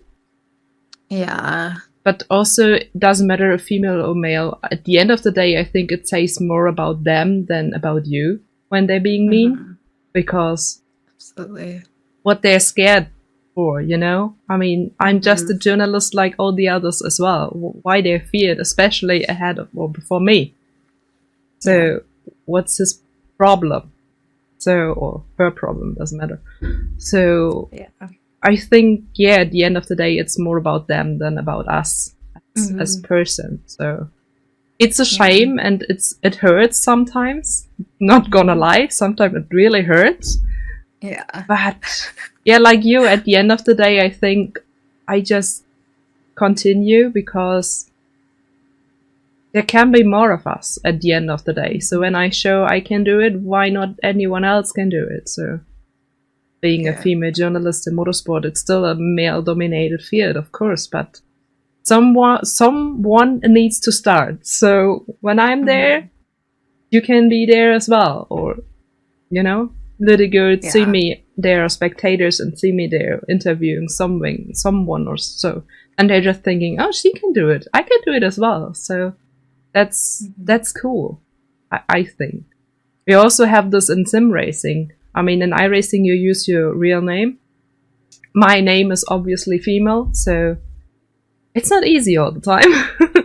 So it's a shame, but at the end of the day, it's about them and not about me. So it's a shame, but I don't want to show this. But I think when you get comments like that from people you weren't like when you get made uncomfortable by people you weren't expecting, you know, to be made comfortable by, like women, or like it's happened to me where like I was in a very like white space. Like I was at a race that was like, it was like a lot of like white folks, and the one other Asian person there was the person that made me feel uncomfortable. And it's like shocking because you're like, I thought that we would have some sense of like solidarity or community, you know, like, but sometimes it's like unexpectedly like who makes you feel that way. And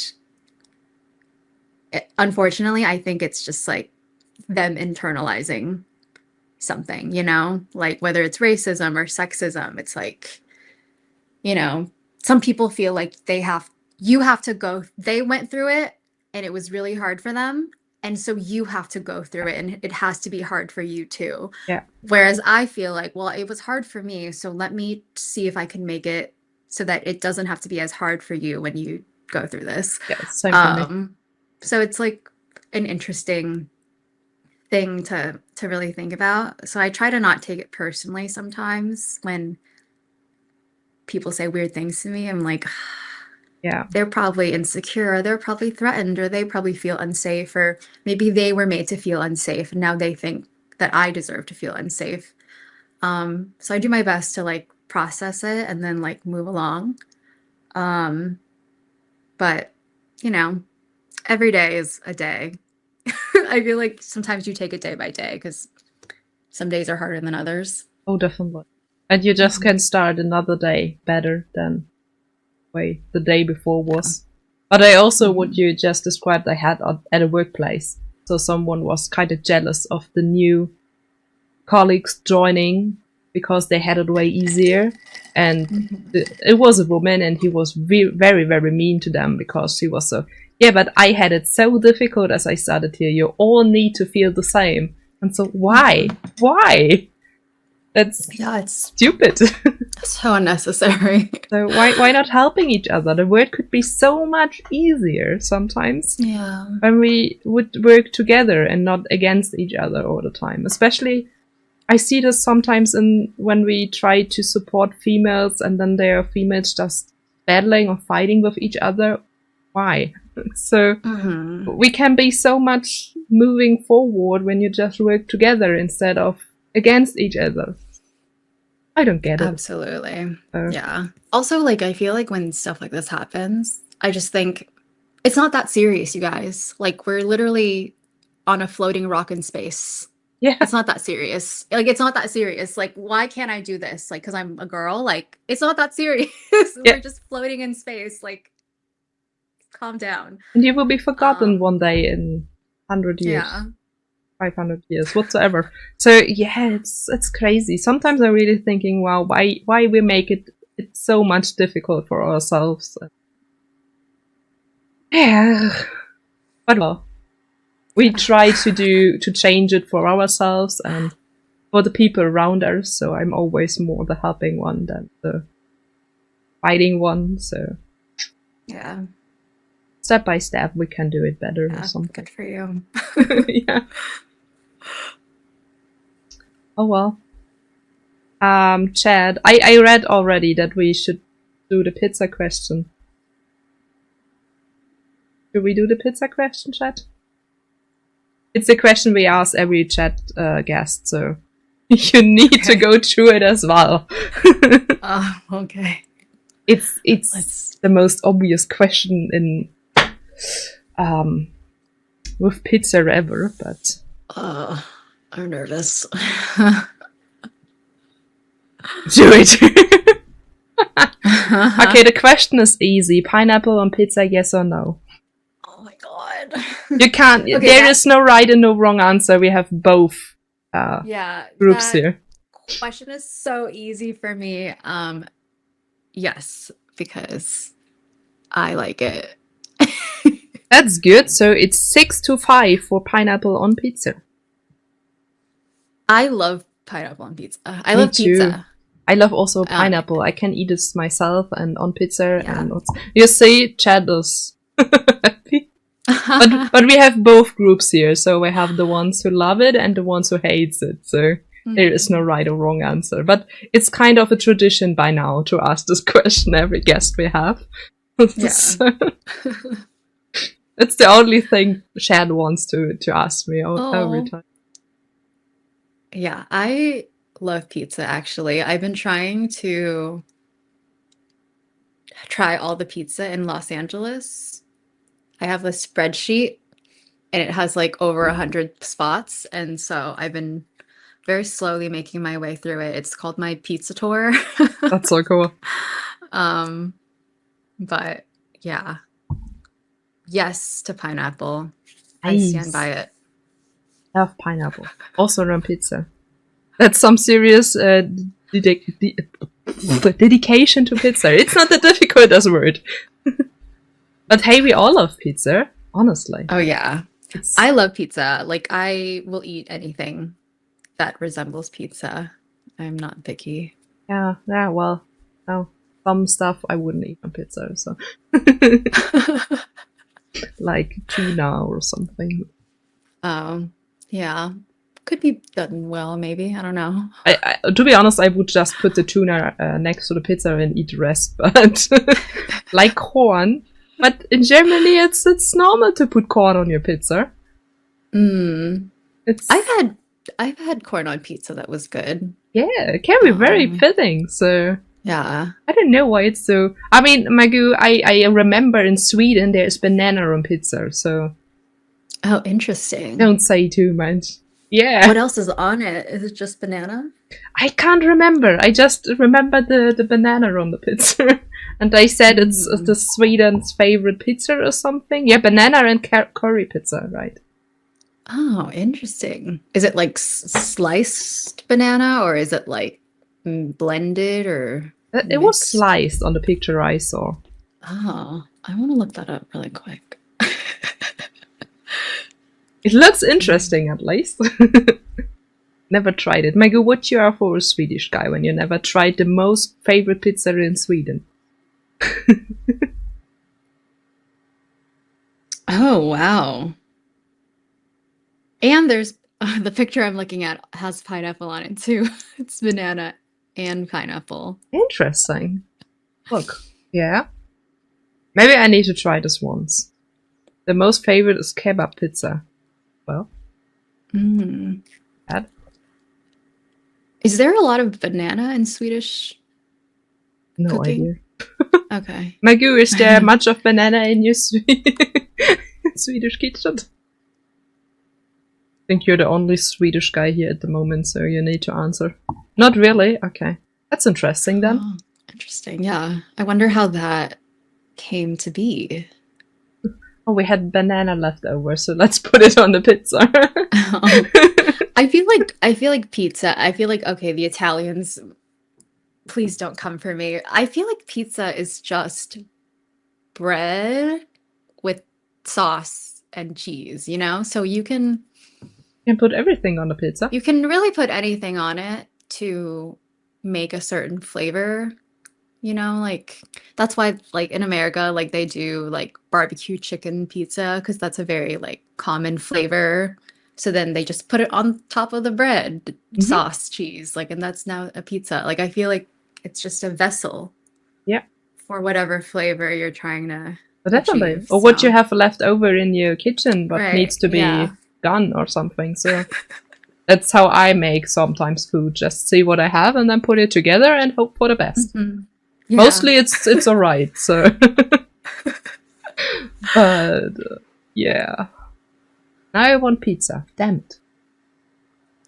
it. I always hungry, so Fair, same. I could eat all the day. Not when I have anxiety though, but otherwise I could eat all the day, all the time. Nom nom nom. We do have Flying Jacob with chicken, banana, and peanuts in some sauce. Okay. When you're not allergic to peanuts, it's alright. What does that look like? I have no idea.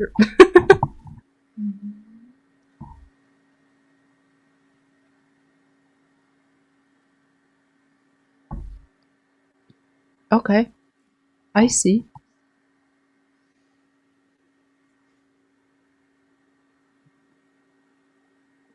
It's pretty good. Mm. Okay. So I need to try it once. Interesting. There is so interesting food in the world, honestly. Mm-hmm. Yeah. And I want to taste or try the most of it. I mean, I will try most things once at least. Yeah. You never know. And you see if it's good or not, so you can decide if you eat it again or not. Yeah. I agree. Trying everything. I'm on it. I'm on it. Probably eat some dinner later. It's late, but I probably yeah, eat I was gonna something. say, isn't it like like 9 p.m. or something? Yeah, it's 9 p.m. Oh my gosh. But I have Do you free eat pretty late? tomorrow. I can. Do you eat pretty late normally? Yeah, I do. I'm not a breakfast type of person, so I normally eat later on the day and I see. very late. I don't have any problems eating late, so I don't care about it too much. Yeah. So I nearly broke my toe once because I tried to get food in the night. And I stayed. Oh my gosh. It was in my parents' home back the days. I, of course, not put the light on because I know the way. But I forgot there was the vacuum cleaner in the way. And I just run through it, into it. Oh It was gosh. nice. It was nice. Oh. You have to work tomorrow? Yeah, most of you need to work. I'm so sorry, my girl. I don't. That's the good thing about a 4 days work week. Mm-hmm. Don't need to do Fridays. Sounds great. 4 days. It is. It is. I don't want to change this anymore again. So. Mm-hmm. Never. Also, yeah, with my eyes, it's just 3 days. So good to relax after working. Different story. Never lose your health. It's not worth it. But yeah. Hey. Ah, yeah, the food is good. Do you have a favorite dish when you're on a racetrack? For me, it's fries. Me? Oh, yeah, I always love fries. With what I actually feel sauce? like That's also. yeah, fries are good all the time. I don't think I ever turn down fries. I feel like I do kind of a bad job of eating actually on the track, I know especially this. if I'm doing photography or something or I'm there with a mission. I forget to eat. I'm like I'm like lost in the sauce and I just like, yeah. So I just pack like granola bars or something to make sure that I You have always some have a energy, snack. yeah. Yeah, but I always forget to eat. Yeah, if I'm just like hanging out and watching, like just classic greasy finger food is fun. Just like fries, some chicken tenders or something. Oh my God, the kitty! Yeah. Just turning around, just switching positions. Um, but yeah, something greasy and unhealthy, probably, I It's a think. track day. It's allowed to be Yeah, unhealthy. yeah. Someone also asked Um, if you have a favorite dish in general.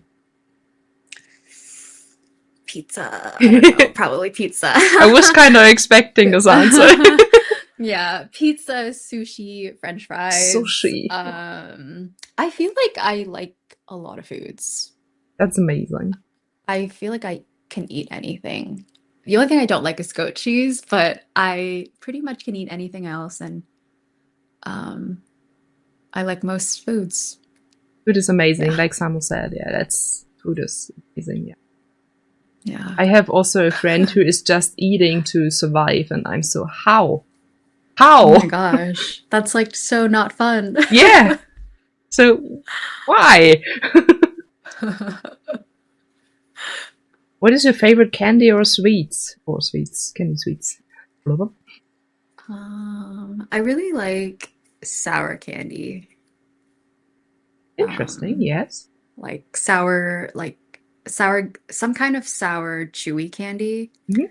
Um, yeah, in the States we have like Trader Joe's. I don't know, you probably have heard of it, but it's Yeah. just like the store and they have this it's like their version of Swedish fish, but they call it Scandinavian swimmers.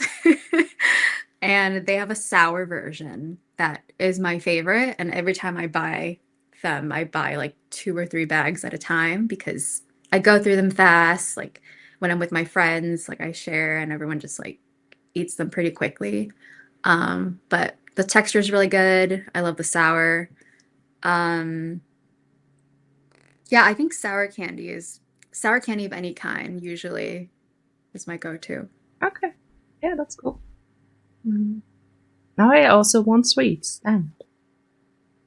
I need to order my favorite sweets again. I feel like I always have a sweet tooth. Like I always want something sweet. Yeah, I it's just, amazing. I mean, there also are so many stuff out there you can eat mhm, and you can have. So I want it all, please, all the time. mhm. Yeah. For a while, I was baking cookies like every week. Just so good, especially when you make them at home and they're like soft and chewy and warm. A warm is Um, the thing I adore when yeah. cookies or cake is still Oh, kind of warm. so good. I love it. And my I mom is love it. doing her cheesecake and it's still warm, or I could just eat the whole thing. Ooh. I don't want to Yeah. share. I just want it for myself. Oh, It's so good. great. Okay, Yeah, okay, I love it Margot. all.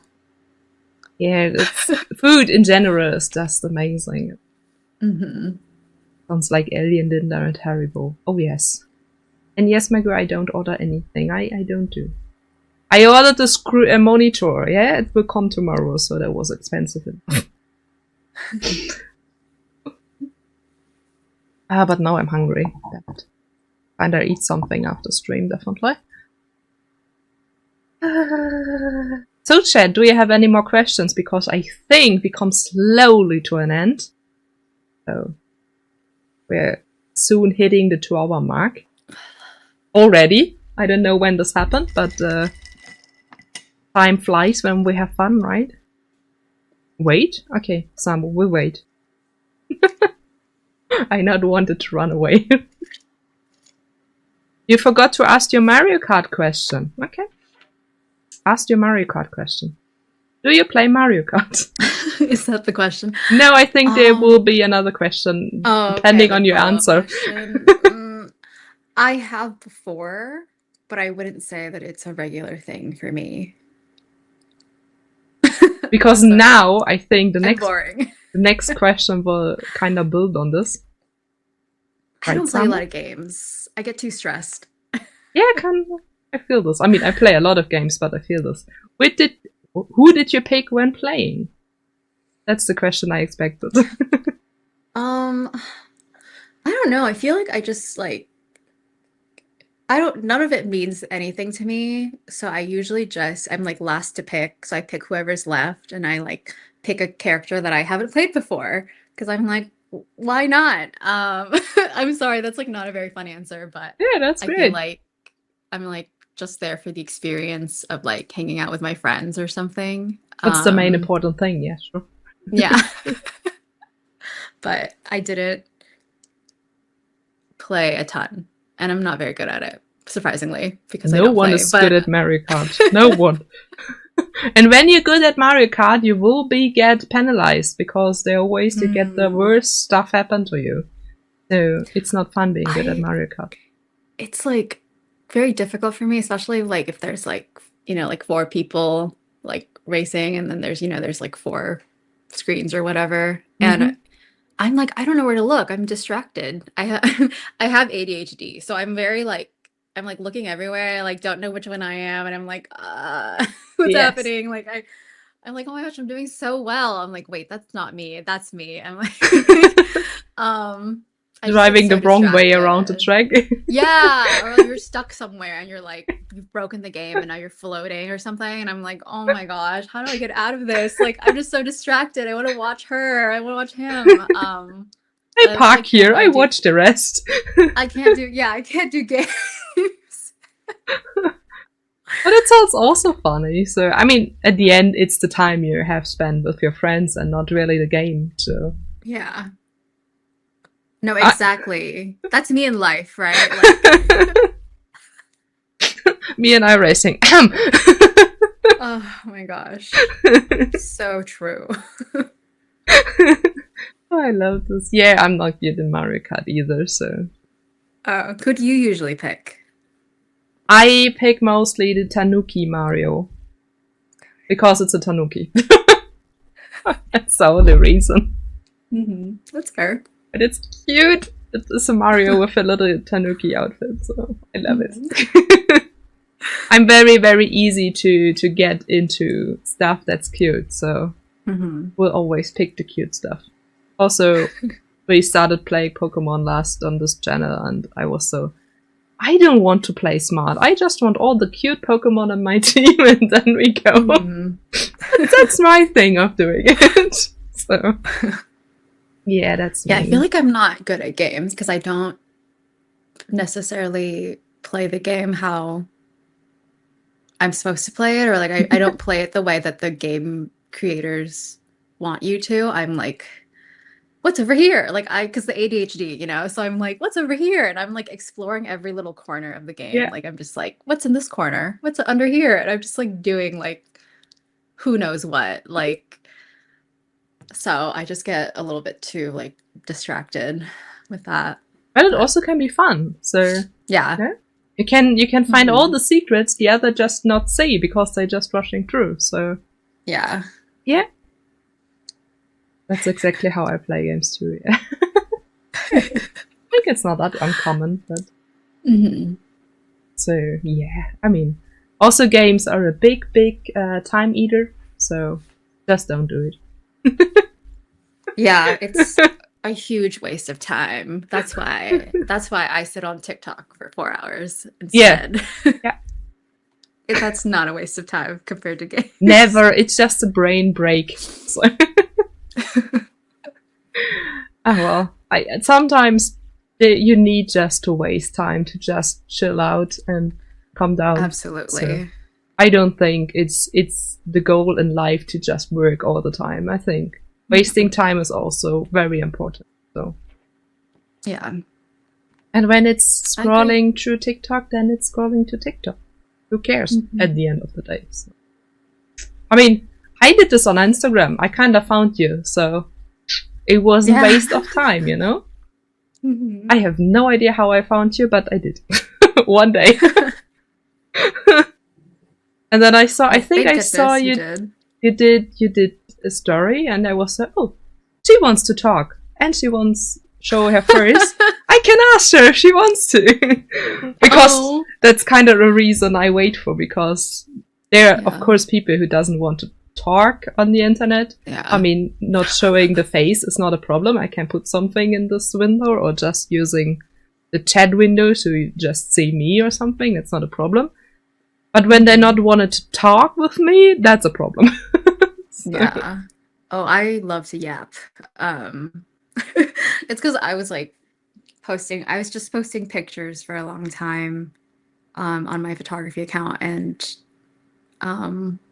my friends were like, you should make it more personal. Like, you should make it more you. I was like, I don't know how to do that. So then I just started like posting random stories and like, But that's the way to do it mostly. And, complaining about things like, and people respond to it. Like, it's funny. So I'm like, okay. Yeah. But that's really the way to do it. Being you and showing that's you on a channel. I think that's kind of the thing these days to get interactions. Yeah, to like be relatable and engaging. And and being a real person at the end of the day. I think, especially on social media, for the most people, it's important there is a real person behind. So they have kind of something they can connect to. Sounds weird, but you know, they kind of feel they know you a bit. So I think that's very important in the mass of accounts these days. So for me it was just important. Okay, you want to talk in front of the camera, so I can write you. it was my thing to ask. So. Yeah. So well, thank you for asking me. Always, it's a fun chat. Even we kind of come to an end very soon because we're hitting the 2 hours, but we can definitely repeat this. So because I love doing those chats and then doing another chat later. So, and I'm pretty sure we have enough to talk still. Definitely. I'm doing serious things 5 days a week. I need to do silly things sometimes too. Yeah, of course. We all love yapping. Yes.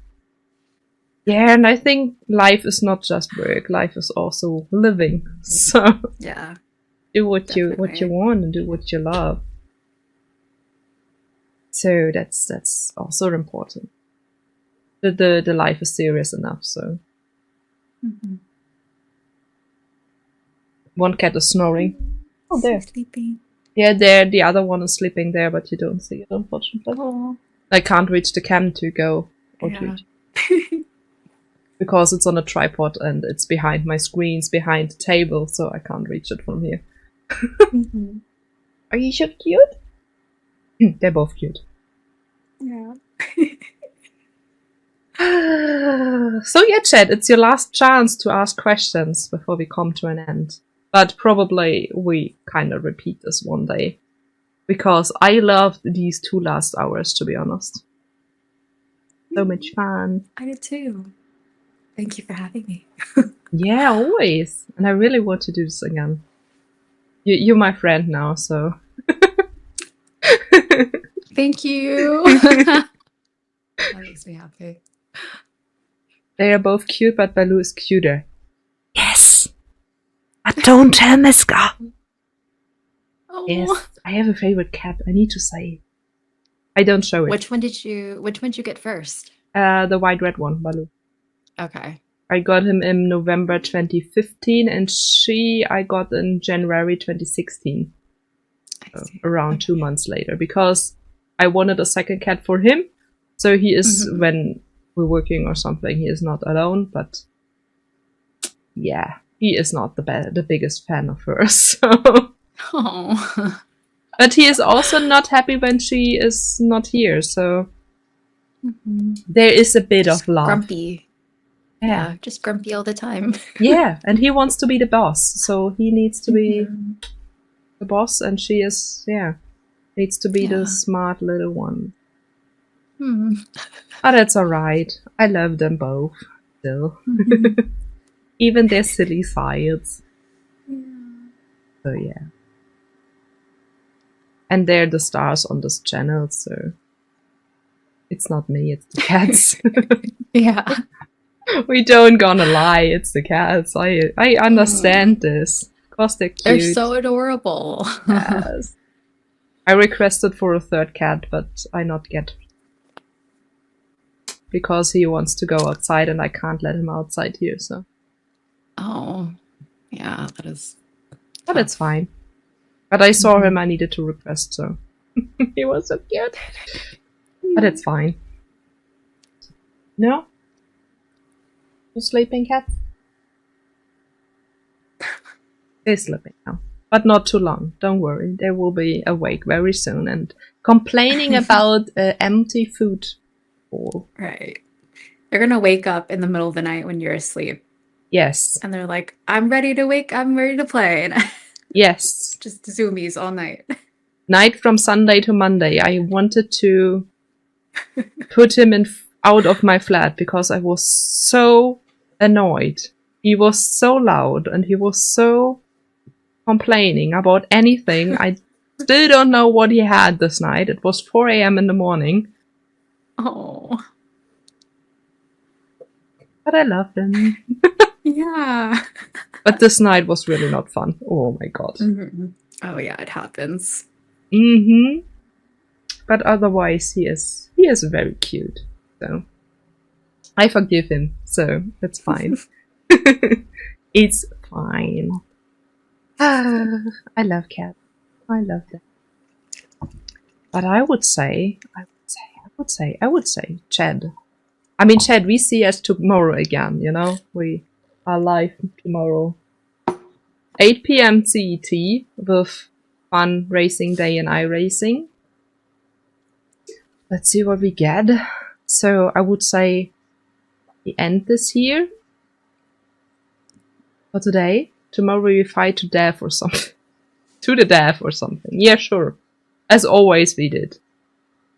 Mostly we kill cones, so it's most fun. But yeah, Chad, I would say we finished today. We are 2 hours in. I think we repeat this one day, hopefully, probably. Because we have enough to yapping around next time again, pretty sure. I just say, live on stream, thanks for being here and having this little 2-hour chat with us. Little. And yeah, Chad, we see us tomorrow, racing day. Saturday we also have a 3-hour endurance race in iRacing, and Sunday we play Pokemon. What a mixture on this channel. It's a busy weekend. Oh, definitely. I love streaming though, so it's not really that bad that I'm streaming that much, but I enjoy streaming a lot, so yes. They're all saying thank you. I just can repeat this. Thank you very much for being here. And Chad, we see us tomorrow, hopefully. And I don't know. Have a great night. Have a great day wherever you are. And see you tomorrow. Bye-bye. Oh, bye, everyone. Thank you for having me.